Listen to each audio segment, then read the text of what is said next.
venture capitalists have historically been pale, male and stale.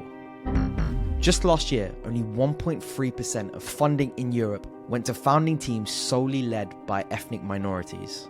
If you think that's bad, a recent report found that between 2009 and 2019, only 0.24% of venture capital in the UK had gone to black entrepreneurs. This is a huge problem. I'm joined with Dr. Chantal Cox, an early stage investor at Octopus Ventures. We talk about how she infiltrated an industry that has historically not been very welcoming to firstly females, and especially not welcoming to black females. I think a lot of venture capital funds held a mirror up to themselves and they were like, oh, we didn't realise this had happened. She sheds light on some unique challenges that ethnic minorities face in the business world and emphasises the importance of finding your superpower, your unique selling point that sets you apart. There is something beautiful about being the only, and we often frame it very negatively. I kind of believe that if I do well at what I'm trying to do, that it's hard to forget me. This conversation is vital. Diversity is the fuel of all innovation. I hope you enjoy this episode, and as always, please make sure you subscribe and leave a review on iTunes. I begin this episode by asking Chantal to give an overview of what a venture capitalist job is. The most simplistic way is it's a grown-up Dragon's Den, or Shark Tank for US folk. But more importantly, I think it's spotting, or at least specifically health tech VC, are spotting the most innovative founders who are looking to really have an impact at scale in healthcare. And most of the time, like 9 times out of 10, they're using technology to do that, which means you've got founders and founding teams who are building companies who are either grounded in technology, so it might be they're building software that might like improve something in the value chain or the way care is delivered. It might be that they're building a patient-facing app or a clinician-facing app that helps clinicians to make better decisions or to communicate better with patients. It might be that they have created some novel digital therapeutic or digital biomarker, which means that you can spot that someone's getting unwell before they do. It's so many different ways that you can use technology to fundamentally improve healthcare. And for me, I think what we're seeing more and more now in that space is like realizing that we can't fix all problems in healthcare by essentially adding more people or like increasing the number of doctors or nurses. We have to find other ways to improve the way healthcare is delivered. And a venture capitalist's job or venture capital investor's job is to spot those winners, to like try and preempt or work out like what the market wants and what it's going to do, and to invest in them upfront early on in their journey, and be on the journey with them as they scale and hopefully have a really huge impact on healthcare, both in the UK for us Octopus Ventures, but also across Europe and beyond. And you're specifically at the moment working in early stage of VC, right? And so I guess with a company in the early infancy stages, there's not really much to go off, right? You're kind of betting on the founders, the team, and the idea and the vision of that team. Yeah. So would you say VC is more about, I guess, placing your bets into loads of different companies, hoping for that one, like 100x return? Or would you say there's a strategic art about it as well? I'd hope it's a bit of both. I think there's a continuum, right? So if you invest very much at pre-seed, where this company or this founder's raised like zero money before and you are starting with an idea, then you are somewhat making a strategic bet based on, you know, the specific size of the problem, like how big the market is and why this team are the ones to solve it, and if there's a path to $1 billion outcome, right?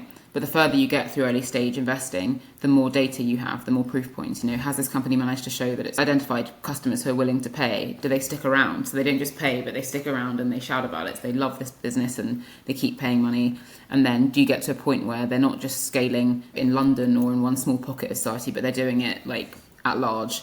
And the further you get through the venture capital sort of stages, the more, I guess, you're risking the investment, which means ultimately the investor pays more to be an investor. And so taking a step back, what was your reason and drive for wanting to step into VC? I mean, I think when you speak to doctors who have had alternative career paths or have decided to develop a portfolio career and the reasons why they left medicine, they usually say they wanted to have a more impact and positive difference on patient lives. And I think this is admirable and selfless, but I've often found that if you do a little bit of deeper digging, there's some more deeper personal motives or sometimes selfish motives also. So I guess, what was yours?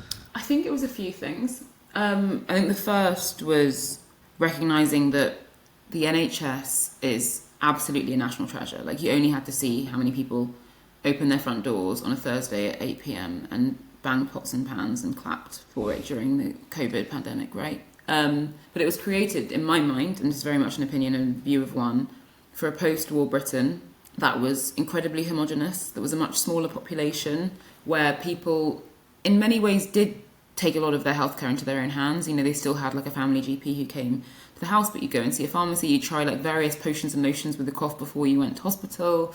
We had far less immigration at that point. We ate far less worse food. Like, you know, we were much slimmer as a population. And in many ways, the population's changed. Like, it doesn't look like that anymore. And I remember I'd sit in A&E and, you know, the various different patients who came in, various ethnicities and religions and shapes and sizes. And ultimately, the ones whose healthcare or outcomes seemed to be the worst were the people who looked like me. For whatever reason, whether it's socioeconomic, whether it's, I don't know, genetics, I can't explain any of this stuff, right? But I was sitting there and I was like, this doesn't make sense to me. And we are really quite responsive as an organisation. We're doing sick care, not health care. There's got to be something to improve this, right? Whether you're a young black male in sickle cell crisis, whether you're as a plasterer all day long and has come in with a cough and it's alcohol dependent, whether you're someone in mental health crisis, those people had opportunities for their care to be better before we met them in A&E. And I think, frustratingly, I was like, I don't want to see my family in here.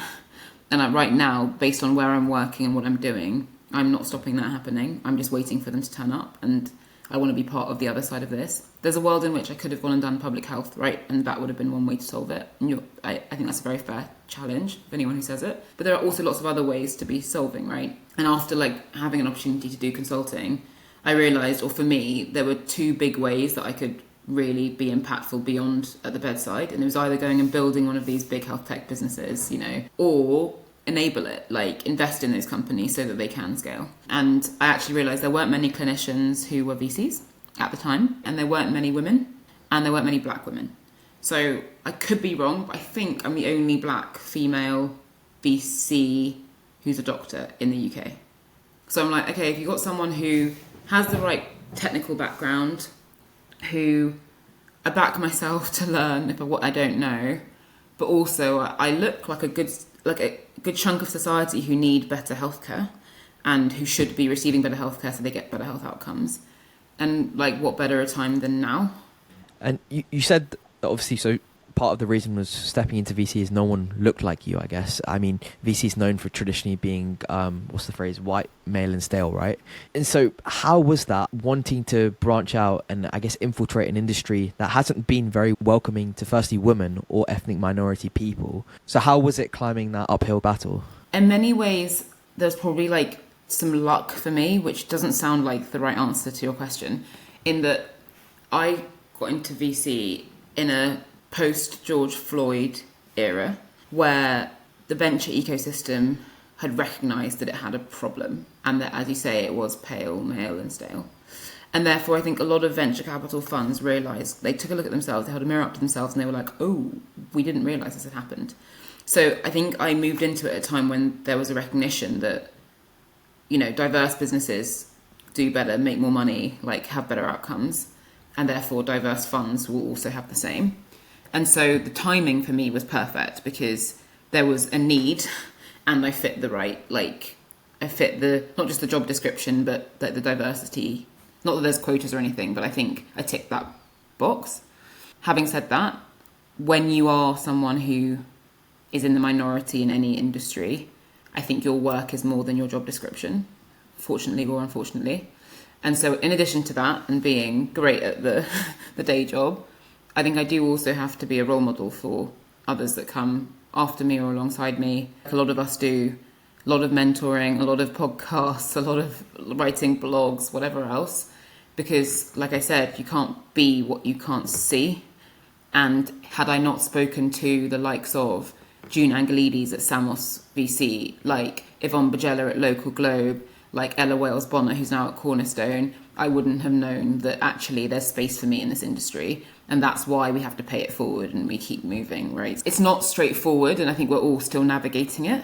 But I think we'll get there, and I think we have to, because we will not see the stats improve in terms of the number of pounds that go into non-white male middle-class founders unless the shape and the size and the look of VC funds look different as well. Yeah, I love that. It's almost admirable, the fact that you looked at something that has always been a disadvantage in every single avenue, and that's the color of your skin, and you turned it almost into your unfair advantage, your USB. Yeah. And so if there are any black female doctors or black female medical students who are listening to this, what advice would you give them? Or not even just black, just any ethnic minority person who wants to step into VC, doesn't really know how, and doesn't want to be disadvantaged by things that have always disadvantaged them in their life? How can they turn that into their unique selling point? That's such a good question. I've never been asked that. I guess there's like the traditional like auntie type in me that wants to say the baseline is to be the best in the room. Get your grades, make sure your CV's tight. I feel guilty for saying that, but I do think that in many ways the bar is really high. There are a limited number of jobs, and sadly we live in a world where biases exist. People have mini-me biases. If they're not used to seeing you, you've almost got to be good enough and so I think there's like a baseline level of like be the best you can be. I think the next thing though is recognizing that there is something beautiful about being the only, and we often frame it very negatively. Like, I kind of believe that if I do well at what I'm trying to do, that it's hard to forget me, and that's kind of what I want. There's a level of influence that can come with this, and I'm really proud of who I am. I'm proud of being a black female. I'm proud of being an ex-clinician. I'm proud of being a VC. I'm proud that I speak about diversity and equity all the time. But to get there, I had to also be like a really solid medical student. I did intercalate. I don't think you have to. I did well at uni. I did well in F1 and F2. I did have presentations and publications and all that rubbish that you're told you have to do all the time. I did all the stuff that everyone else who's trying to be good at stuff did. And then I made sure I networked like crazy. And then I made sure I read up all the time. And I was paying for my own courses. And you just have to meet the bar and then surpass it. And that's not fair necessarily. But if you do that, like, you will stand out, and that's great. And this person that you're saying you're proud to be, how has that pushed your career trajectory? Because in my personal experience, I'm from South Asian heritage, and my grandparents migrated from India to the UK, and they worked incredibly hard to stand on their own 2 feet, to then send my parents to uni.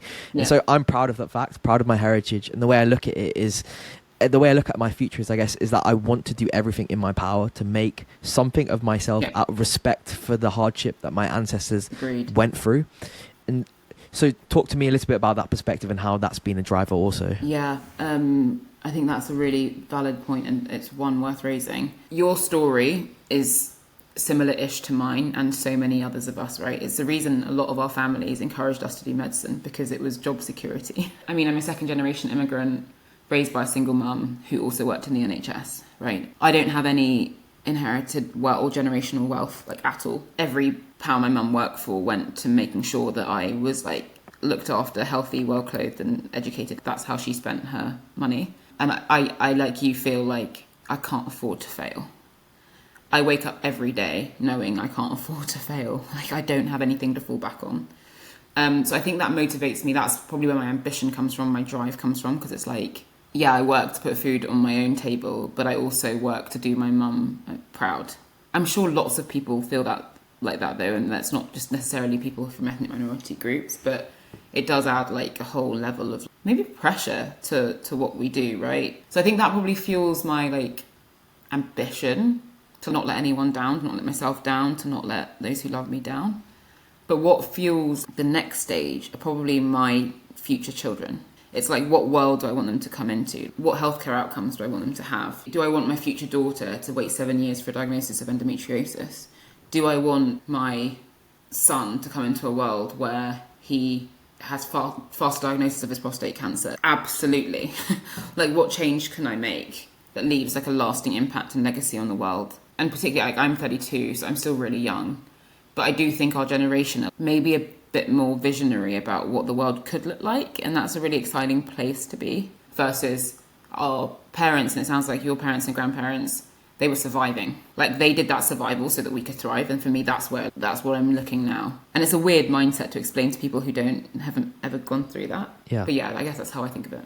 Yeah, and just going back to what you said before about how the way the world is if you are from an ethnic minority, you do have to surpass the bar and go a little bit above and Yeah. beyond, because the fact of the matter is everything is going in the opposite direction against your favor, right? And so for someone that is looking to, I guess, anyone who is looking to not even just go into VC, but any type of industry and step out and go down the non-traditional path, but they feel disadvantaged and disheartened by the world and the way the world has historically treated them, what would you say is the best advice to change that mindset? I'd say just work out what your superpower is, because you probably have multiple. Yeah, like the odds are stacked against you, and that's what the data shows. Equally, crazily enough, that data is better than it was. So there is a world in which you have to turn it on its head and see like some of the positives. Also know that there are a whole heap of people who are working so hard to change it. Like they are working. If I think of my time in consulting, I had senior people who were from ethnic minorities who had done the hard yards, but they didn't forget me on their way up. And that's exactly what those of us in the middle are doing now, right? We're like, yeah, we're trying to progress ourselves. Like, yeah, we want to become like principals and partners and sit on our investment committees. But we also don't forget. We're doing the work. And a good example of that would be like, it's Black History Month right now, right? So there are so many events going on. And I see the same groups of VCs doing the hard yards. We're like writing blogs, going on panels. And we do that extra, effectively free work all year round. It's just, it gets a lot of like PR is the wrong word, but people notice it in October. Those people, like, there's a lot of people who've got your back. It requires you to do some work as well. It's sending out, if you want to network with people, it's being really targeted. I always say this on podcasts about what exactly you want from them. Asking me to have a chat with you to find out what VC's like isn't that helpful when you can probably Google it or ChatGPT or whatever it. But if you say to me, hey, I just wonder if there are 3 people you could recommend me reaching out to who are interested in these 3 things. Yeah, cool, it takes me 5 minutes and I'll do that. And lots of us will help whenever we can, but it does require some work on your side as well. And for those ethnic minority founders, entrepreneurs, what is the data showing at the moment for those trying to raise? It's not great. I was actually speaking to a operator, a black fintech operator yesterday. And if anything, the data's showing that even less dollars or pounds are going into founders from ethnic minorities now than ever. I think there is a macro point to be made here in that there's less investment into early stage companies this year because of the macroeconomic climate, but there absolutely is, that 100% is a problem. Yesterday I met a founder who said he's building like the B2B software space, and he said that the only funds who invested in him had someone, he's a black founder, had black allies within the fund to bang the table for him. So whether it was like someone wrote a 4-page memo for him and sent it to the fund just to say like, this is a business case for why I should invest in this person. And for all the other funds that invested, the deal lead was black. And I don't think there are enough of us to be able to move enough, the amount of money that needs to be moved to level the playing field, which means that like allies are going to have to do a lot more work. And his story really struck me, to be honest, because I know I, for one, could not champion every single black founder I meet because they don't always, whether it's fit our fund criteria or they're not always ready for our investment. But if that's the kind of narrative that we hear in the groups externally, then we're in trouble because the weight that the rest of us carry is going to be so much higher. So that does scare me quite a lot. Investing in people, as we said at early stage, is usually intuition, picking the right people. And if you're already not the right person because of the colour of your skin, you're already going to be disadvantaged. Yeah. Those that are looking to fundraise who haven't had the same opportunities as their white peers, for example, what can an ethnic minority founder do to make themselves seem more investable? It's a big question. I think the two things that, it's not two things that matter most, but the two levers that often lead to someone getting investment are, actually there's one lever, it's just knowing people, it's network, right? And I think there are lots of ways to build your network, and some people or some groups of people have that much easier because of either the university they've been to or the business school they've been to or where they've worked before or friends and family. And not everyone has that. So the bit that you're solving for as a founder who hasn't come from one of these backgrounds is, how do I plug the network gap? The beauty of the world we live in today is like LinkedIn is one of the most underutilized like channels for building a network. You can do so much research on there. You could be on there for days, but it's like mapping out the landscape and understanding like what the different types of ways are that you can raise money, because it's not always VC. Sometimes it's a bank, sometimes it's crowdfunding, sometimes it's something else. Like, so thinking about that, one. I think two, it's going to all the free events that exist, because they do. And I know it's hard because you've got day jobs and studying and whatever else, but a lot of this is virtual now. So it's like, what are the rooms I need to be in? Who are the people I keep seeing in those rooms who keep presenting at these places? Because they're probably the ones who really care about this. The most successful ethnic minority founders that I've met, they network like crazy. They're going for coffee 3 times a day, every day, meeting everyone. And they've got their own personal like lists that they're tracking, and they've got feedback, and they're listening, growing, iterating. They're asking each of those people to introduce me to 3 more people. Like, they are, before you know it, everyone's talking about them just because, you know, they've met them.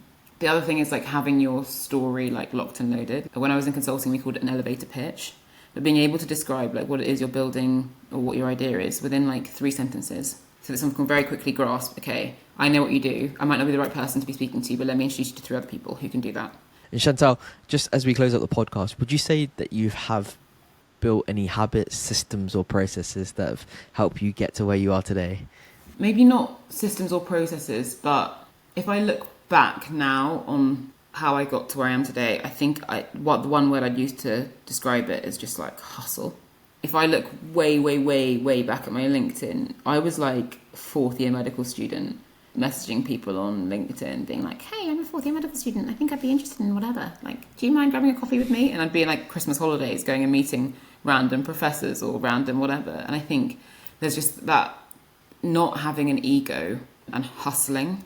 I can't tell you how impressed I am by some of the hustling medical students that I meet. Like, most recently, an amazing medical student who, he literally like tracked me down at some random conference. He then waited for me outside, like, outside this building. And I was like, this guy is like, this is fair. Like, do you not have like a ward round to be on? He waited for me. I couldn't actually speak to him for very long. We spoke for 10 minutes. But I was so impressed by just that level of like, no, I really, really want to meet you. He'd heard me on some other podcasts. So I then put in an hour with him. I was like, look, I really don't give you proper time. So we booked in an hour later on. We went for coffee in central London a month later. And now I've just got this urge to help him. I don't know what it is. Maybe it's a mini-me bias, right? I'm seeing like that was what I was like. And that's not fair. And I'm not saying to every medical student listening to this, like, please come and harass me, because that's not what I'm getting at. But there was something about that. I know what I want. I've got these 3 questions for you. Like, even if it's not you that can speak to me, who should speak to me? Here's what I'm thinking. I just love the engagement and the grit, because you need grit. I got a lot of no's. Like, when I went to apply for consulting, I didn't get into all the places I wanted to go to. Getting into VC is not easy either. You have to build your backbone. And I just saw that in him and I was like, you know what? Fair. Like, I've got a lot of time for you. Let's do this. And I'll just carve out time. So it's hustle would be my one, not habit, but like, it'd be my recommendation. Amazing. Thanks for having an amazing chat with me, Chantal. No worries. It's been really interesting. And thank you so much for joining me. No worries. It was nice to catch up. Thanks for getting to the end of the episode. Please consider leaving a review on iTunes and subscribing on YouTube. It really helps the channel to grow and means the world to me. Until next time, and see you soon.